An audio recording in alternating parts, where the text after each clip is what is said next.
একজন ওয়াইফের এই কথাটা শুনে ঠিক এক্স্যাক্টলি কতটা ভয় লাগতে পারে যখন তাকে কিডন্যাপাররা বলছে যে অলরেডি আমরা 50 লাখের সুপারি পেয়ে গেছি তোমার হাজব্যান্ডকে মারার জন্য, তুমি আমাদেরকে 2 কোটি টাকা দাও, না হলে তোমার হাজব্যান্ডের মৃত্যু আজকেই হয়ে যাবে। তখন ওয়াইফ বলছে যে আমার কাছে অ্যাট প্রেজেন্ট অত ক্যাশ নেই। তখন উল্টো দিক থেকে কিডন্যাপাররা বলছে তোমার কাছে কোথায় কত কী আছে সমস্ত কিছু জানি। তখন সেই ওয়াইফ বলছে যে আমার কাছে বর্তমানে 10 থেকে 12 ভরি সোনা আছে এবং আমার মেয়েরও কিছু সোনা আছে, সেইগুলো তোমরা নিয়ে আমার হাজব্যান্ডকে ছেড়ে দাও। কিন্তু এখানে কিডন্যাপাররা রেগে যায়, তারা ফোনটা রেখে দেয়। সুধীর পাত্রার ওয়াইফ রশ্মিকাকে ভয় দেখানোর জন্য তার হাজব্যান্ডকে অত্যাচার করছে, তার হাজব্যান্ড তার প্রাণের জন্য রিকোয়েস্ট করছে, সেই রকমই একটা ভিডিও পাঠায়। সঙ্গে সঙ্গে রশ্মিকা থানাতে যায়, পুরো ব্যাপারটা বলে, পুলিশ ইনভেস্টিগেশন শুরু করে এবং এই ইনভেস্টিগেশনে যে যে জিনিসগুলো বেরিয়ে আসবে সেগুলো সুধীরের ওয়াইফ রশ্মিকা জেনে অবাক হয়ে যাবে। আজকে যে ঘটনা বলবো সেই ঘটনাতে আছে ব্ল্যাক ম্যাজিক, আছে ইন্টারনাল জেলাসি, এমন সমস্ত ঘটনা যেটা আমাদের বারবার একটা জিনিস ভাবতে বাধ্য করে যে কোনো মানুষকে আমরা যখন ভাবি যে এ হয়তো ভালো হবে, এ হয়তো আমার ভালো চায়, কিন্তু কেউ ভালো চাইতে গিয়ে আমাদের অনেক সময় খারাপ করে দেয়। সেই খারাপটাকে আমরা মেনে না নিতে পেরে অনেক সময় অনেক ভুল স্টেপ তোলে। সুধীর পাত্র এমন একজন মানুষ ছিল যাকে আশেপাশের সমস্ত মানুষ চিনত। তার বাড়ি ছিল উড়িষ্যার বেহরামপুরে। এই বেহরামপুরে সে এবং তার দাদা মিলে একটা প্রপার্টি ডিলিংয়ের বিজনেস শুরু করে এবং এই প্রপার্টি ডিলিংয়ের বিজনেস করতে করতে তারা 2 ভাই বেশ ভালোই প্রভাব প্রতিপত্তি ওই এরিয়াতে করে ফেলে। তাদের কাছে যথেষ্ট টাকা পয়সা সমস্ত কিছু আসে। একটা গরিব ফ্যামিলির 2 ছেলে, তাদের এরকম উন্নতি দেখে আশেপাশের অনেকেই জেলাস হয়, কিন্তু তাদের উন্নতির রথ থেমে থাকেনি, তারা কন্টিনিউয়াসলি কেরিয়ারে গ্রোথ করছিল। কিন্তু এই রকমই সময় একটা খারাপ খবর এই ফ্যামিলিতে আসে। সুধীরের দাদা হঠাৎই মারা যায়। তখন তার ছেলে মেয়েগুলো ছোট ছোট ছিল, কিন্তু ছেলে মেয়েগুলো যেহেতু ছোট ছোট ছিল সেহেতু সুধীর বলে যে আমি এদের সম্পূর্ণ দায়িত্ব নেব। সুধীর তার যে ভাগনা ভাগ্নি আছে তাদের কাছে রীতিমতন বাবার মতন হয়ে যায়। তাদের সমস্ত খরচ সে বহন করতে থাকে। তাদের ভালো এডুকেশন দিয়ে বড় করতে হবে, দাদার স্বপ্নটাকে পূরণ করতে হবে। সুধীর শুধু একটা ভালো ব্যবসায়ী ছিল এরকম না, তার আশেপাশে এক্সট্রা কারিকুলার অ্যাক্টিভিটিস যত হতো সেখানে সে সবসময় পার্টিসিপেট করতো। সে ভলিবল খেলতে খুব ভালোবাসতো এবং এই কারণে প্রত্যেক দিন বিকেলবেলা সে যেখানেই থাক না কেন সে ভলিবল খেলবে। 15ই এপ্রিল 2026 সেদিনও সে ব্যবসার কাজ শেষ করে 4টার সময় বাড়ি থেকে তার বাইকটা নিয়ে বেরোয় তার বাড়ি থেকে একটু দূরে ভলিবল খেলতে যাওয়ার জন্য।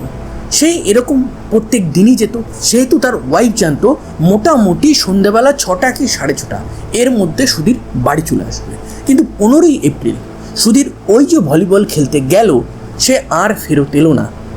22শে এপ্রিল তার ডেড বডি পাওয়া যাবে, কিন্তু এই বডি পাওয়ার আগেও অনেকগুলো ঘটনা ঘটে যাবে।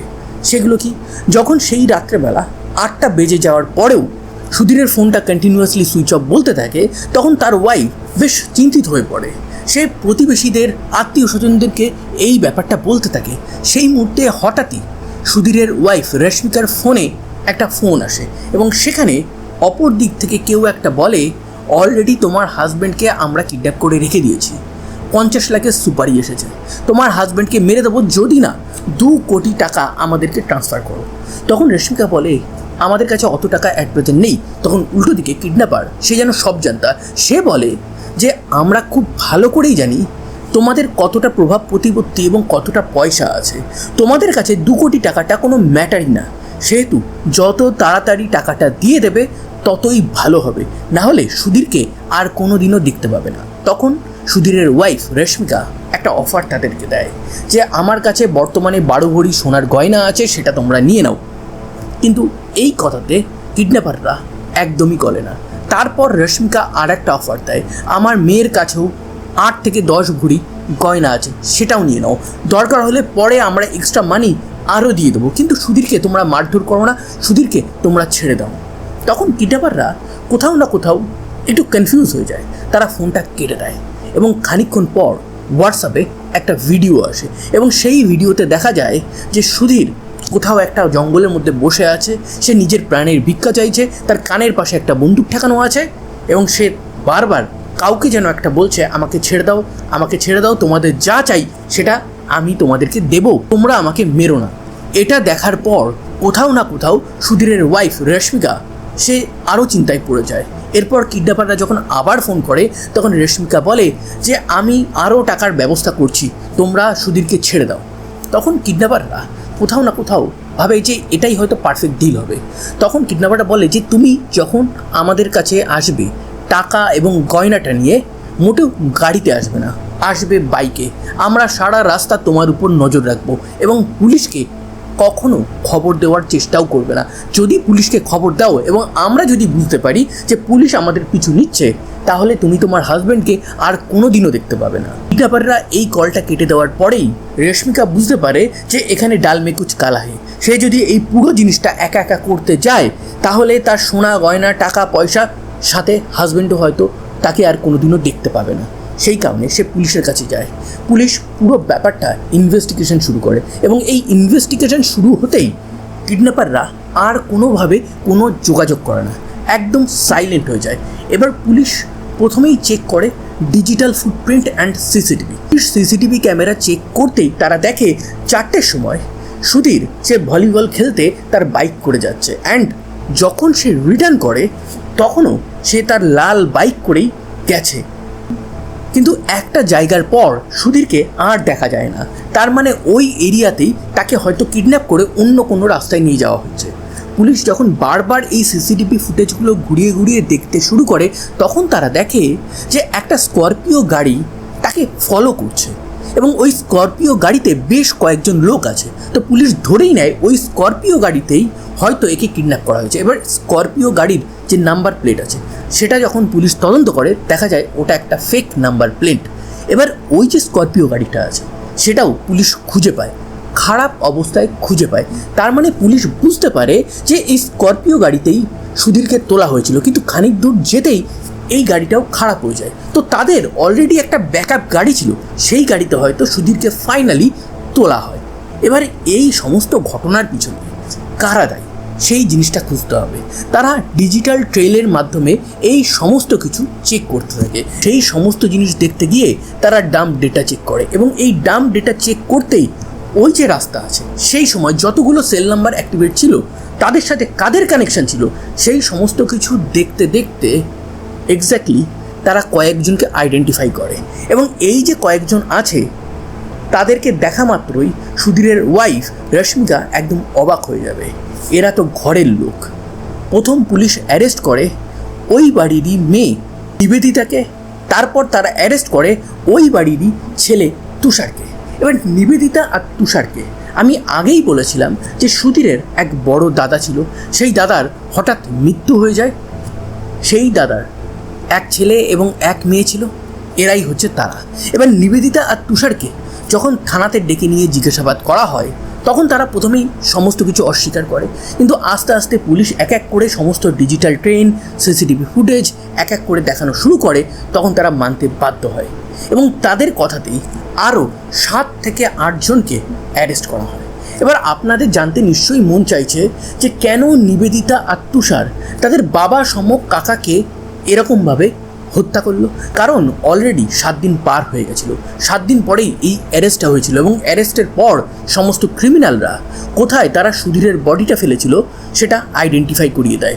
সেখান থেকে একটা পচা গলা বডি পুলিশ উদ্ধার করে, কিন্তু শরীরের উপর যে জামা কাপড় ছিল সেটা দেখে সুধীরের ওয়াইফ রশ্মিকা আইডেন্টিফাই করে নেয় যে ওটাই তার হাজব্যান্ড। এবার জিজ্ঞাসাবাদের পর্ব।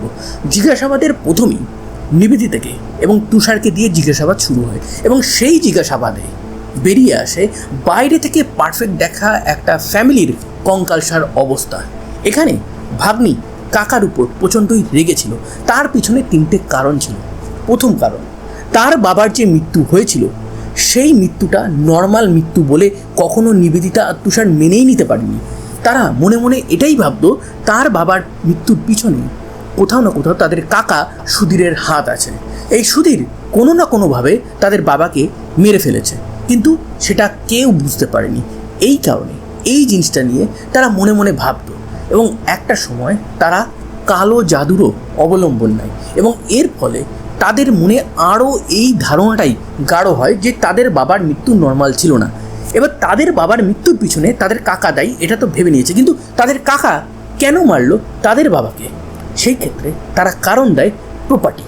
দুজনে মিলেই কাজকাম করছিল, দুজনে মিলেই ইনকাম করছিল, কিন্তু একজনকে সরিয়ে দিয়ে সুধীর একাই বড়লোক হতে চেয়েছিল, এটা আর একটা কারণ ছিল।